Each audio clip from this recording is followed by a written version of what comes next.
Good evening, my very precious mortal soul. Venus Callida here. It is another storm. Phew. Oh. Phew. Oh my goodness. I don't want you to catch a cold like I think I'm doing. I am bundled up and I'm in my gear. But I am so stubborn I do want to place my bets on this little campfire here. And my mug of beverage. Well, it's body armor. It's through punch. But once I've got this down, and if I'm still feeling the chills on this stormy night.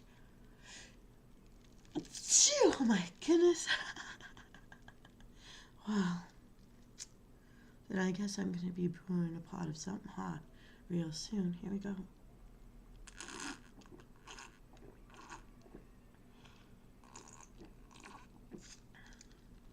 I do so like my ice cold drinks with ice cubes. But I've got I'm wrapped up in a burrito-like, human burrito-like sandwich with my fuzzy sweaters. And I don't usually wear layers, you know that about me. Oh my goodness. Oh my goodness. I think it's gonna happen again. Oh my goodness. I don't want to catch a cold. Well, gotta tell you, the heat in my building's not working too well this year. And the water doesn't have any heat either. So it's one of those things, you know. Catching cold from the inside. I guess. Oh, goodness. Oh, goodness. All right. Well, if we can get past this. Tonight's tucking and chill to help anybody who needs me as white noise. Shout out to all my subscribers out there. And thank you to our newest member for joining the past week. This is Venus Callida. Oh, my goodness. It's going to happen again. Oh, I'm so sorry. This is Venus Callida. And I'm going to read to you a story that is in the public domain. And it's written by M.R. James. As one of his most popular stories, A Warning to the Curious. A Warning to the Curious is not for the cats, but focuses on a young archaeologist named Paxton who hears about a legend concerning 3 holy crowns, one of which remains buried somewhere on the southeast coast of England.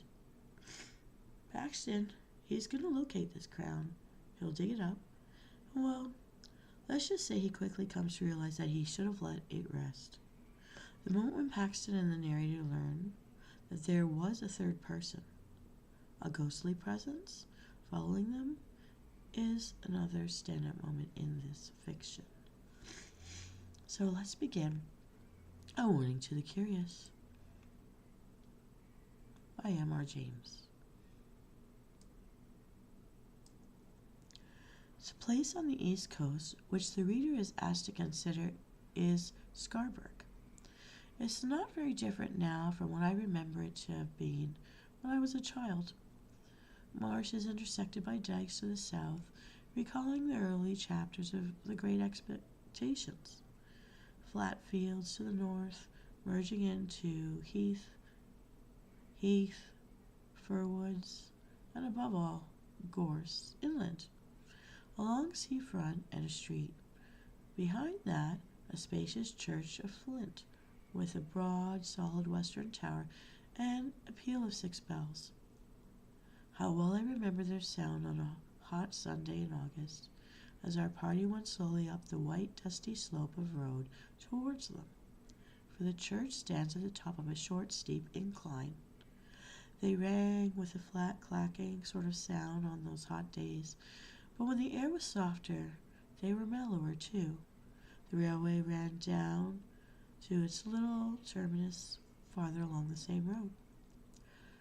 There was a white windmill just before you came to the station, and another down near the shingle at the south end of town, and yet others on higher ground to the north. There were cottages of bright red brick and slate roofs. But why do I encumber you with these commonplace details? The fact is that they come crowding to the point of the pencil when it begins to write of Seaburg. I should like to be sure that I had allowed the right ones to get onto the paper, but I forgot. I have not quite done with the word painting business yet. Walk away from the sea and the town, past the station, turn up the road to the right. It was a sandy road, parallel with the railway, and if you follow it, it climbs to somewhat higher ground. On your left, well, you're now going northward, is heath. On your right, the side towards the sea, is a belt of old firs, wind-beaten, thick at the top, with the slope that old seaside trees have.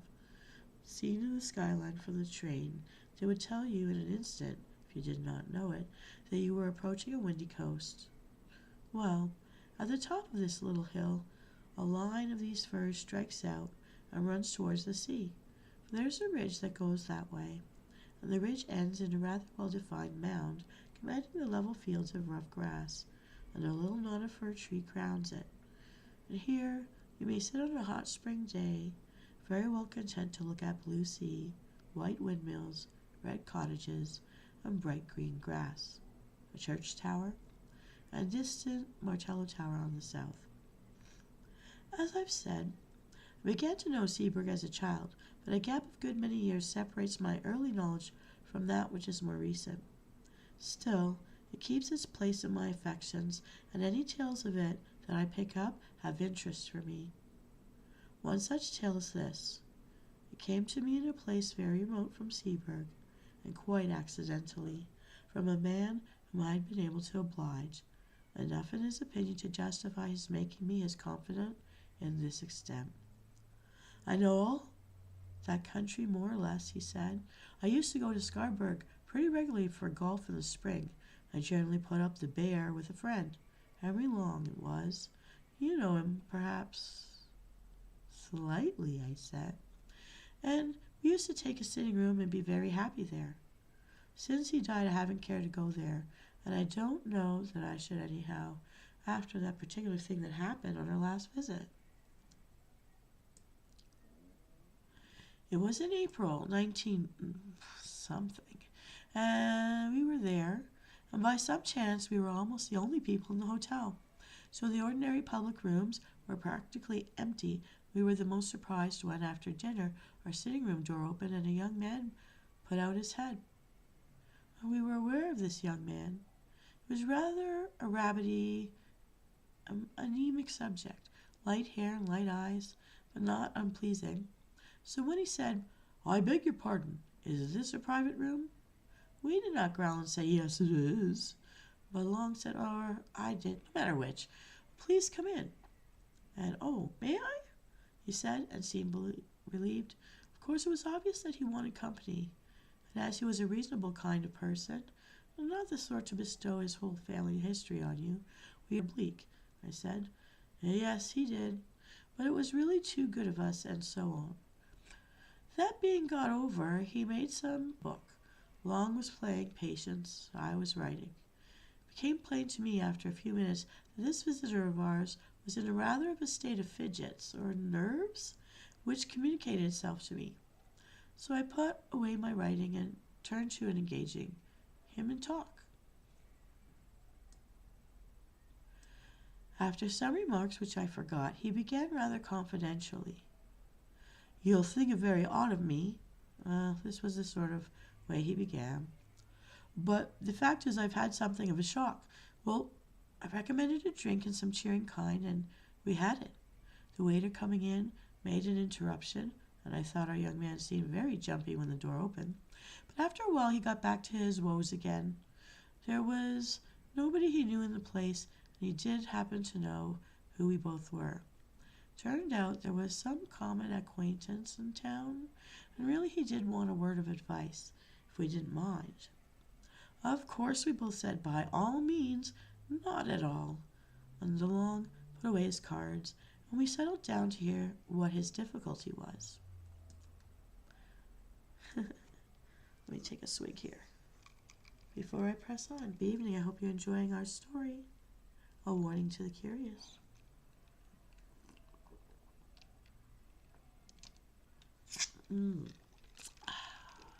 It began, he said, more than a week ago, when I bicycled over to Froston, only about 5 or 6 miles to see the church. I'm very much interested in architecture, and it's got one of those pretty porches with niches and shields. I took a photograph of it, and then an old man who was tidying up in the churchyard came and asked if I'd care to look into the church. Well, I said yes, and he produced a key and let me in. There wasn't much inside, but I told him it was a nice little church, and he kept it very clean. But, I said, the porch is the best part of it. We were just outside the porch then, and he said, "Ah, yes, this is a nice porch. And do you know, sir, what's the meaning of that coat of arms there?"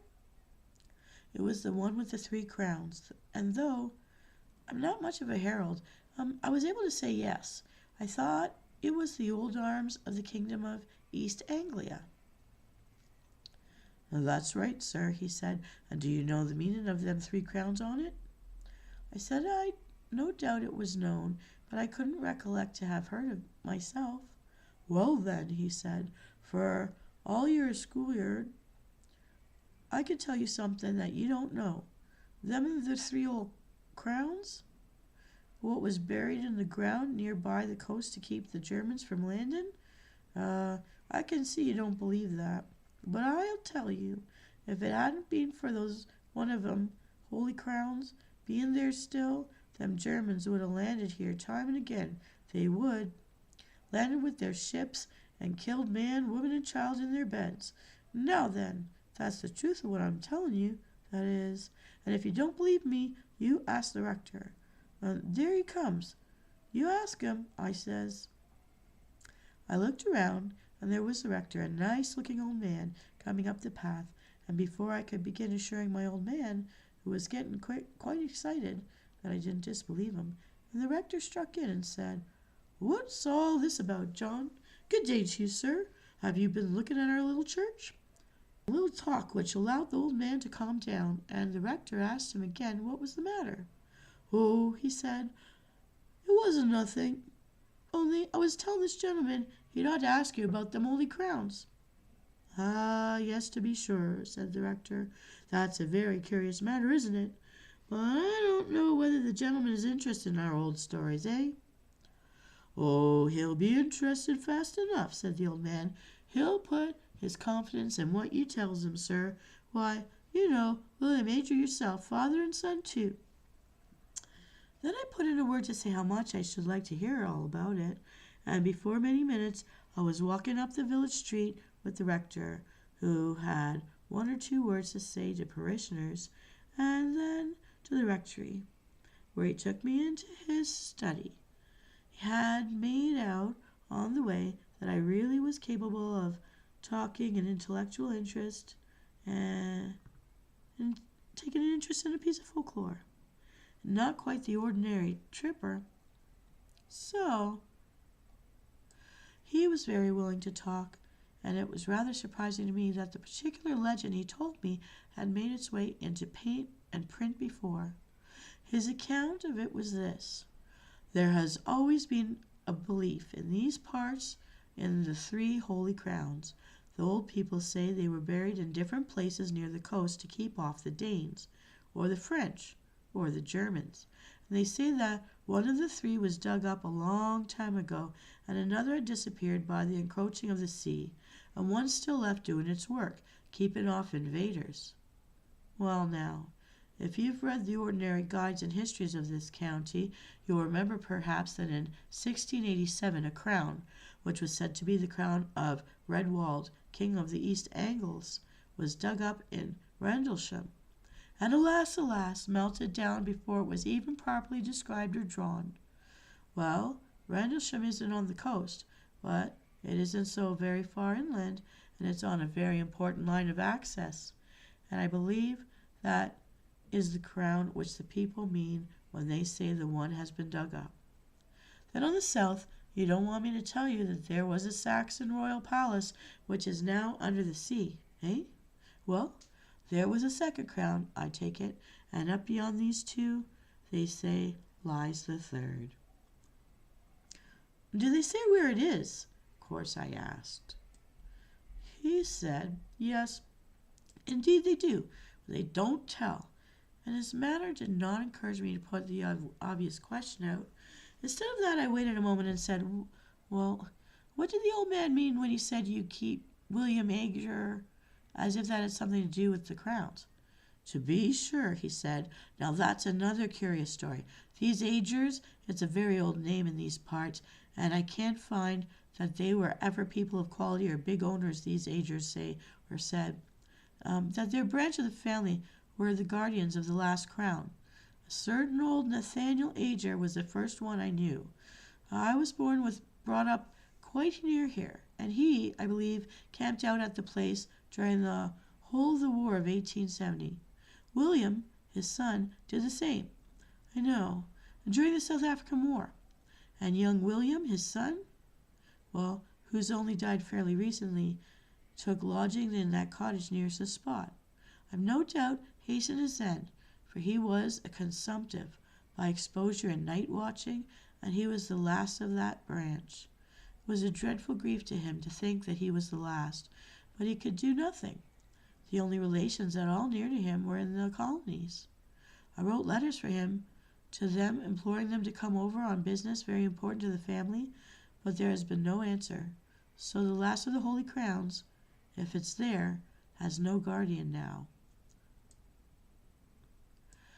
That was what the rector told me, and you can fancy how interesting I found it. The only thing I could think of when I left him was how to hit upon that spot where the crown was supposed to be. I wish I'd left it alone. But there was a sort of fate in it, for as I bicycled back past the churchyard wall, my eye caught a fairly new gravestone, and on it was the name of William Ager. Of course, I got off and read it. It said, "Of this parish, died at Seaburg, 19 something, age 28. There it was, you see, a little judicial question in the right place, and I should at least find the cottage nearest the spot. Only I didn't quite know what was the right place to begin any questing at. Again, there was fate. Took me to the curiosity shop down the way, and I turned over some old books, and, if you please, one was a prayer book of 1740, odd, in a rather handsome binding. I'll just go and get it. It's in my room." He left us in a state of some surprise, but we had hardly time to exchange any remarks when he was back, panting, handing us the book, opened at the flyleaf, on which was, in a straggly hand, "Nathaniel Ager is my name, and England is my nation. Seaburg is my dwelling place, and Christ is my salvation. When I am dead and in my grave, and all my bones are rotten, I hope the Lord will think on me when I am quite forgotten." This poem was dated 1754, and there were many more entries of Agers, Nathaniel, Frederick, William, and so on, ending with William 19 something. "You see," he said, "anybody would call it the greatest bit of luck. I did, but I don't now. Of course I asked the shopman about William Ager, and of course he happened to remember that he lodged in a cottage in the Northfield and died there. This was just chalk in the road for me. I knew which the cottage must be. There's only one sizable one about there.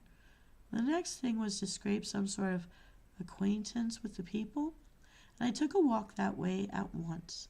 A dog did the business for me. He made at me so ferociously that they had to run out and beat him off, and then naturally begged my pardon, and we got into talk.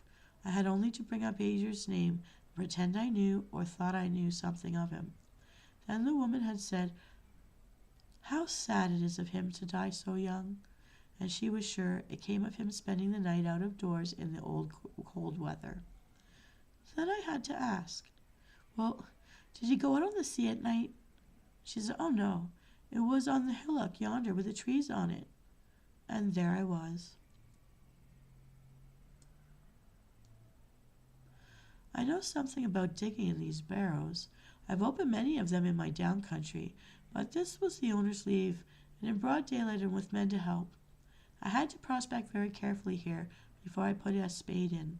I couldn't trench across the mound, and with those old firs growing there, I knew there would be awkward tree roots. Still, the soil was very light and sandy and easy, and there was a rabbit hole or so that might be developed into a sort of tunnel. The going out and coming back at odd hours to the hotel was going to be the awkward part. When I made up my mind about the way to excavate, I told the people that I was called away for a night, and I spent it out there. I made my tunnel. I won't bore you with the details of how I supported it and filled in what I'd done, but the main thing is that I got the crown. I need another swig. Let me steady my nerves here. Hang on one second.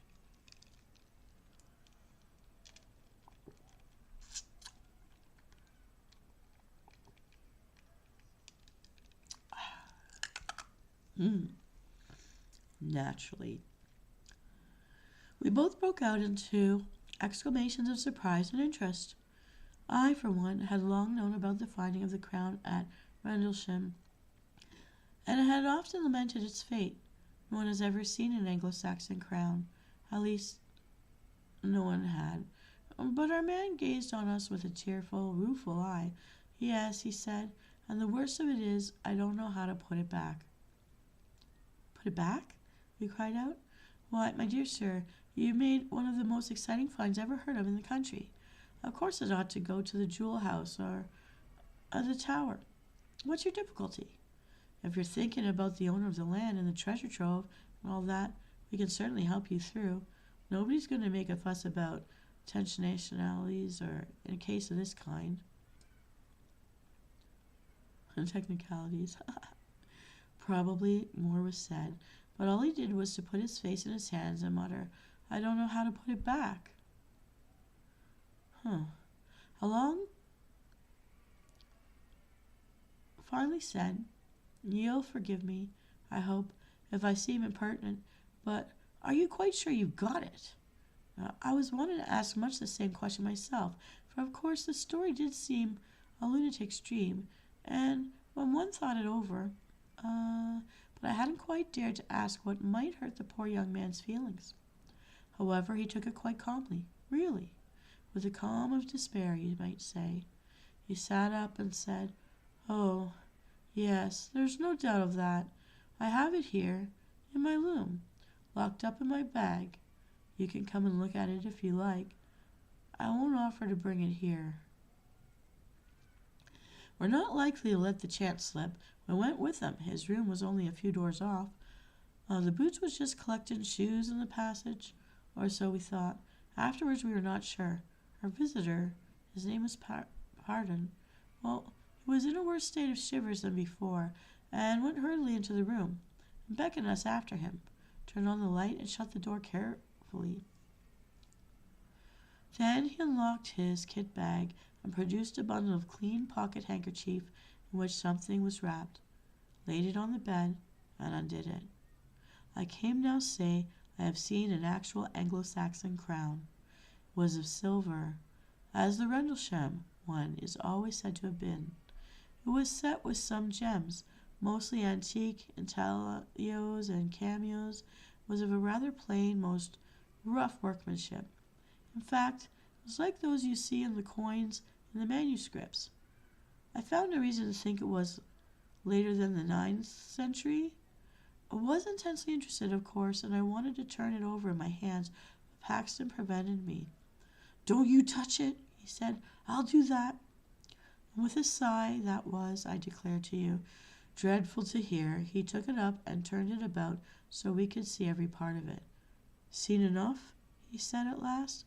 We nodded. He wrapped it up and locked it in his bag and stood looking at us dumbly. Come back to our room, Long said, and tell us what the trouble is. He thanked us and said, Will you go first and see if the coast is clear? That wasn't very intelligible, for our proceedings hadn't been, after all, very suspicious. The hotel, as I said, was practically empty. However, we were beginning to have inklings of, we didn't know what, and anyhow, nerves are infectious. So we did go, first peering out as we opened the door, and fancying, I found we both had the fancy, that we whispered to Paxton. Whispering seemed the proper tone. And we went, with him between us, back to our sitting room. was preparing when we got there to be ecstatic about the unique interest of what we'd seen.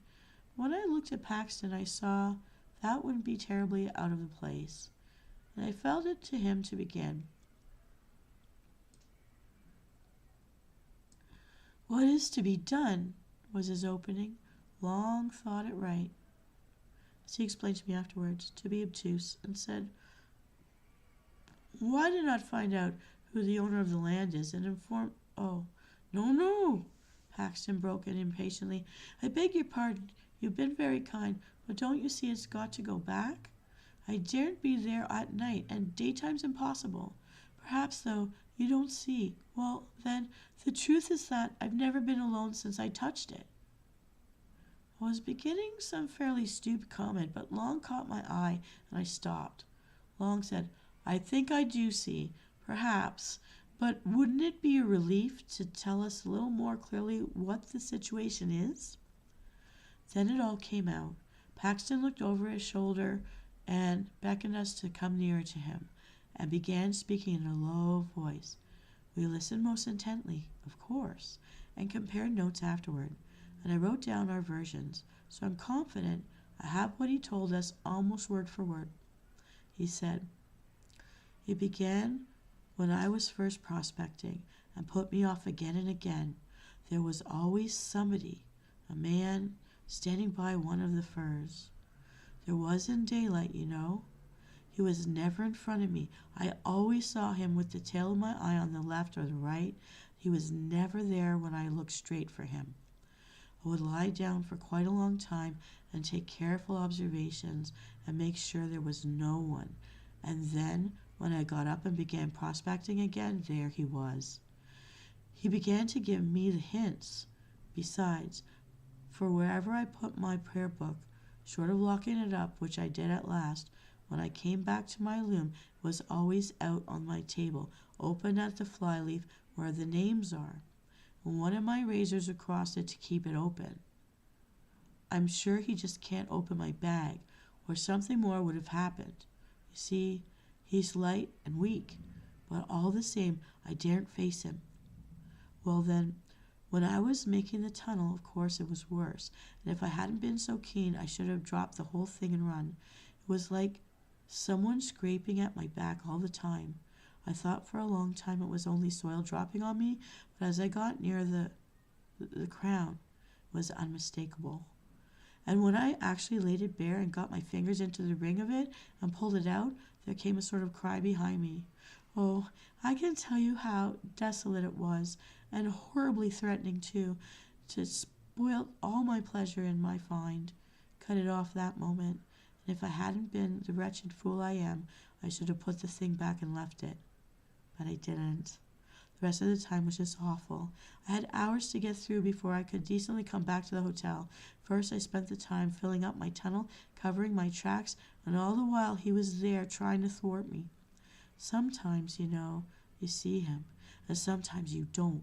Just as he pleases, I think. He's there, but he has some power over your eyes. Well, I wasn't off the spot very long before sunrise, and then I had to get to the junction for Seaburg and take a train back. And though it was daylight fairly soon, I don't know if I could have made it much better. There were always hedges, or gorse bushes, or park fences along the road, some sort of cover, I mean, and I was never easy for a second. And then when I began to meet people going to work, they always looked behind me very strangely. It might have been that they were surprised at seeing anyone so early, but I didn't think it was only that. And I don't know. They didn't look exactly at me. And the porter at the train was like that too, and the guard held open the door after I was going into the carriage, just as he would if there had been somebody else coming, you know? Oh, you may be very sure it isn't my fancy, he said with a dull sort of laugh. There he went on. And even if I do get it put back, he won't forgive me. I can tell that. And I was so happy a fortnight ago. He dropped into a chair, and I believe he began to cry. We didn't know what to say, but we felt we must come to the rescue somehow, and so it really seemed the only thing. We said if he was so set on putting the crown back in its place, we'd help him. And I must say that after what we had heard, it did seem the right thing. If these horrid consequences had come up on this poor man, might there not really be something in the original idea of the crown having some curious power bound up with it to guard the coast? At least that was my feeling, and I think it was Long's too. Our offer was very welcome to Paxton. Anyhow, when could we do it? It was nearing 10:30. Could we contrive to make a late walk plausible to the hotel people on that very night? I looked out the window. It was a brilliant full moon, the Paschal moon. Long undertook to tackle the boots and appropriate him. It was to say that we should not much over the hour, and if we did find it so pleasant that we stopped out a bit longer, we would see that he'd lose by sitting up. Well, we were pretty regular customers of the hotel, and did not give much trouble, and were considered by the servants to be not under the mark in the way of tips, and so the boots and the propitiated, and they let us out on the seafront, and remained, as we heard later, looking after us. Paxton had a large coat over his arm, under which he had wrapped up the crown. So we were off on this strange errand before we had time to think how very much out of the way it was. I have told this part quite shortly on purpose, for it really does represent the haste in which we settled our plan and took action. The shortest way is up the hill through the churchyard, Paxton said, as we stood a moment before the hotel looking up and down the front. There was nobody about, nobody at all. Seaburg out of the season as early as quite a quiet place. We can't go along the deck by the cottage because of the dog, Paxton also said. When I pointed to what I thought was a shorter way along the front and across the two fields, the reason he gave was good. We went up the road to the church and turned in at the churchyard gate. I confess to having thought that there might be some laying there who might be conscious of our business.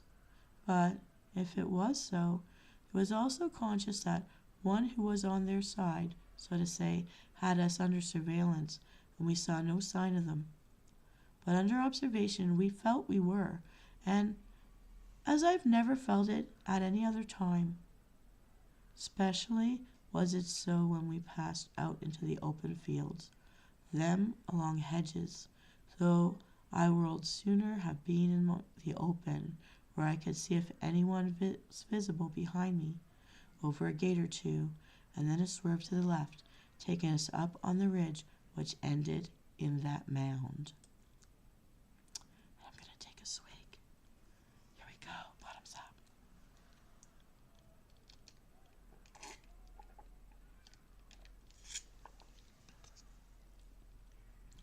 As we neared it, Henry Long felt, and I felt too, that there was what I can only call dim presences waiting for me, as well as a far more actual one attending us.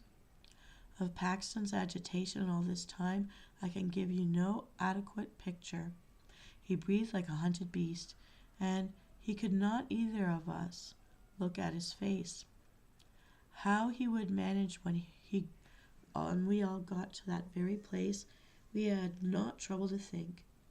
He had seemed so sure that that would not be difficult, nor was it. I never saw anything like the dash with which he flung himself at a particular spot in the side of the mound, and tore at it, so that in a very few minutes the greater part of his body was out of sight. We stood holding the coat and that bundle of handkerchief, and looking very fearfully, I must admit, about us. There was nothing to be seen. A line of dark firs behind us made one skyline, more trees, and the church tower half a mile off on the right, cottages and a windmill on the horizon on the left, calm sea dead in front. Faint barking of a dog at a cottage on a gleaming dike between us, and a full moon making the path we now cross the sea. The eternal whisper of the Scotch firs just above us, and of the sea in front. Yet, in all this quiet, an acute and accurate consciousness of a restrained hostility very near us, like a dog on a leash that might be let go at any moment. Paxton pulled himself out of the hole and stretched a hand back to us. "Give it to me," he whispered. "Unwrapped." We pulled off the handkerchiefs, and he took the crown. The moonlight just fell on it as he snatched it. We had not ourselves to touch that bit of metal, and I have thought since that it was just as well. In another moment Paxton was out of the hole again and busy shoveling back the soil with hands that were already bleeding. He would have none of our help, though it was much the longest part of the job to get the place to look undisturbed. Yet, I don't know how, he made a wonderful success of it. At last he was satisfied and we turned back. We were a couple of 100 yards from the hill when Long suddenly said to him, "I say, you've left your coat there. That won't do, see?" And I certainly did see it, the long dark overcoat lying where the tunnel had been. Paxton had not stopped, however. He only shook his head and held up the coat on his arm, and when we joined him, he said without any excitement, as if nothing mattered any more, "That wasn't my coat." And indeed, when we looked back again, the dark thing was not there to be seen.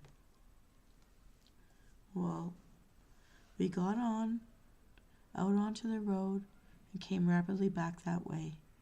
It was well before 12 when we got in, trying to put a good face on it, and saying, Long and I, what a lovely night it was for a walk. The Boots was on the lookout for us, and we made remarks like that for his edification as we entered the hotel.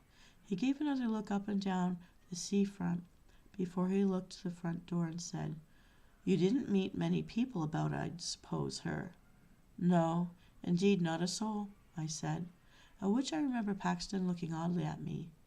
"Only, I thought I see someone turn up the station road after you gentlemen," said the Boots. "Still, you was three together, and I don't suppose he meant mischief." I didn't know what to say. Long merely said good night, and we went upstairs, promising to put out all the lights, and to go to bed in a few minutes.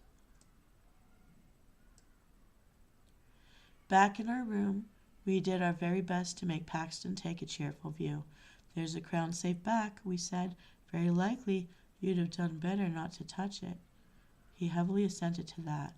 "But no real harm has been done, and we shall never give this away to anyone who would be so mad as to go near it. Besides, don't you feel better yourself?" "I don't mind confessing," I said, "that on the way there I was very much inclined to take your view about it. Well, about being followed. But going back, it wasn't at all the same thing, was it? No, it wouldn't do." "You've nothing to trouble yourselves about," he said. "But I'm not forgiven. I've got to pay for that miserable sacrilege still. I know what you're going to say. The church might help us. Yes, but it's the body that hasn't to suffer. It's true I'm not feeling, and that he's waiting outside for me just now, but—" Then he stopped. Then he turned to thanking us, and we put him off as soon as we could. And naturally we pressed him to use our sitting room next day and said we would be glad to go out with him. Or did he play golf, perhaps? Yes, he did, but he didn't think he should care about that tomorrow. Well, we recommended him to get up late and sit in our room in the morning while we were playing, and he would have a walk later in the day. He was very submissive and piano about it all, ready to do just what we thought best, but clearly quite certain in his own mind that what was coming could not be averted or palliated. You'll wonder why we didn't insist on accompanying him to his home and seeing him safe into the care of brothers or something. The fact was, he had nobody. He had had a flat in town, but lately he'd made up his mind to settle for a time in Sweden, and he did dismantle his flat and shipped off his belongings, and whiling away a fortnight or 3 weeks before he made a start. Anyhow, we didn't see what we could do better than sleep on it, or not sleep very much, as was my case, and see what we felt like tomorrow morning. We felt very different, Long and I, on as beautiful an April morning as you could desire, and Paxton also looked very different when we saw him at breakfast. The first approach to a decent night I seen ever to have had, was what he said, but he was going to do as we had settled on, stay in probably all the morning and come out with us later. We went to the links, we met some of the other men and played with them in the morning, and had lunch there rather early, so as not to be late back. All the same, the snares of death overtook him. Whether it could have been prevented, I don't know. I think he would have been got at somehow, do what we might.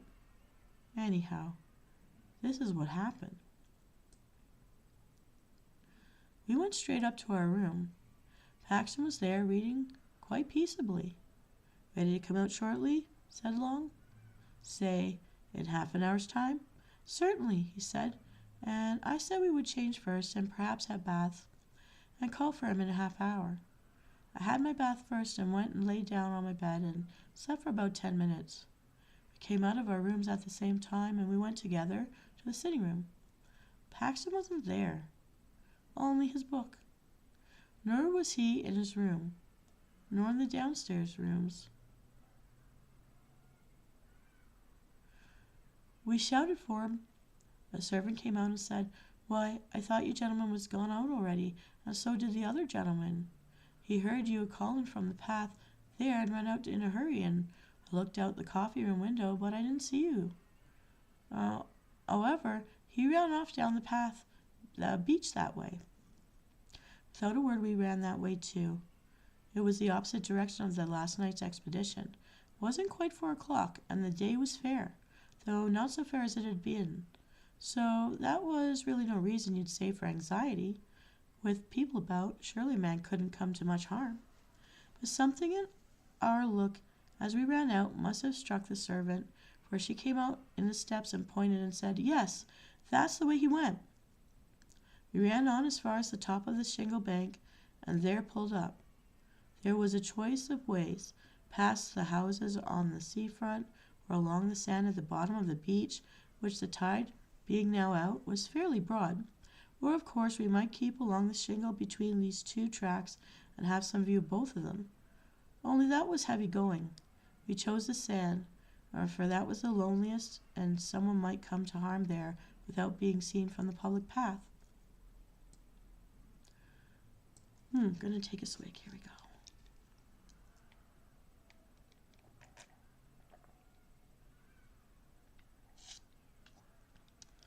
Long said he saw Paxton some distance ahead, running and waving his stick as if he wanted to signal to people who were ahead of him. I couldn't be sure. One of these sea mists was coming up very quickly from the chute.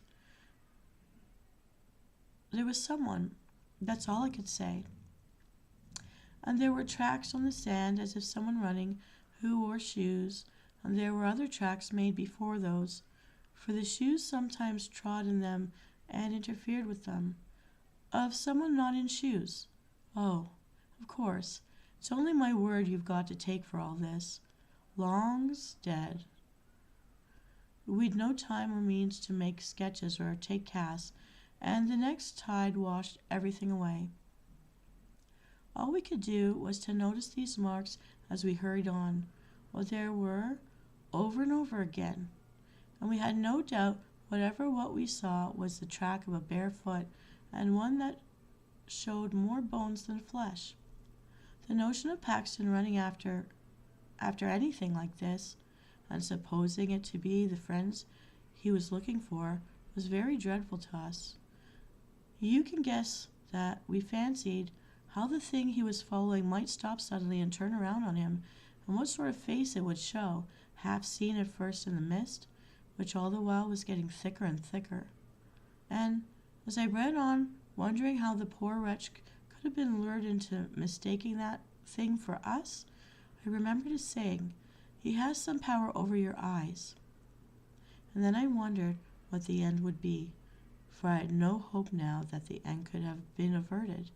And, well, there's no need to tell all the dismal and horrid thoughts that flitted through my head as we ran into the mist. It was uncanny, too, that the sun should still be bright in the sky and we could see nothing. We could only tell that we were now passing the houses and had reached the gaps There's between them and the old Martello Tower. When you are past the tower, there's nothing but shingle for a long way. Not a house, not a human creature, just a spit of land, or rather shingle, with the river on your right and the sea on your left. But just before that, just by the Martello Tower, you remember there's the old battery close to the sea? I believe there are only a few blocks of concrete left now. The rest has all been washed away. But at this, there was a lot more, though the place was a ruin. Well, when we got there, we clambered to the top of the quick as we could to see and take breath and look over the shingle in front, if by chance the mist would let us see anything. But a moment's rest we must have.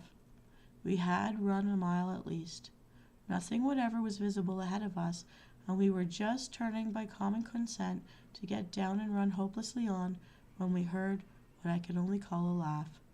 And if you can understand what I mean by a breathless, a lungless laugh, you have it. But I don't suppose you can. It came from below and swerved away into the mist. That was enough. We bent over the wall. Paxton was there at the bottom.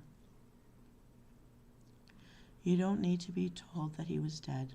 His tracks showed that he had run along the side of the battery and had turned sharp around the corner of it and smelled out of it. He must have dashed straight, Eurito, the open arms, straight into the open arms, someone who was waiting there. His mouth was full of sand and stones. His teeth and jaws were broken to bits. I only glanced once at his face. At the same moment, just as we were scrambling down from the battery, we get to the body. We heard a shout and saw a man running down the bank of the Martello Tower. He was the caretaker stationed there, and his keen old eyes had managed to descry through the mist that something was wrong. He'd seen Paxton fall, and had seen us a moment after running up. Fortunate this, for otherwise we could hardly have escaped suspicion of being concerned in the dreadful business.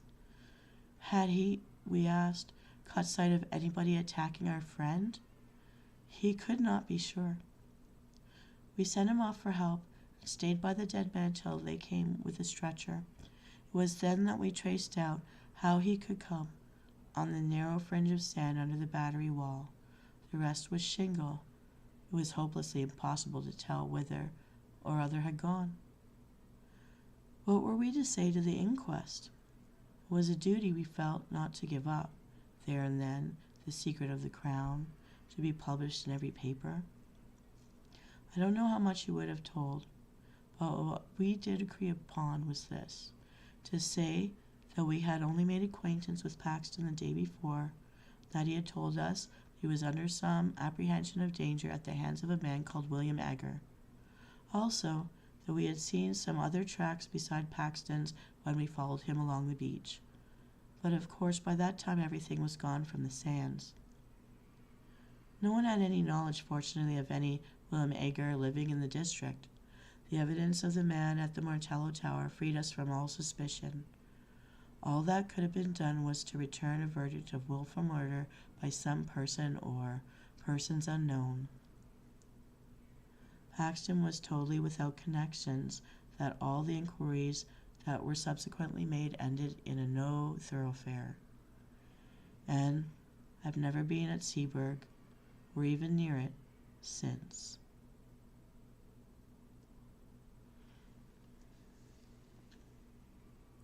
This, my friends, was a warning to the curious. This is Venus Callida. I hope I've helped you to chill, relax, and perhaps fall asleep on this chilly evening. Sleep well, my friends, and I'll see you next time. This is Venus Callida, signing off.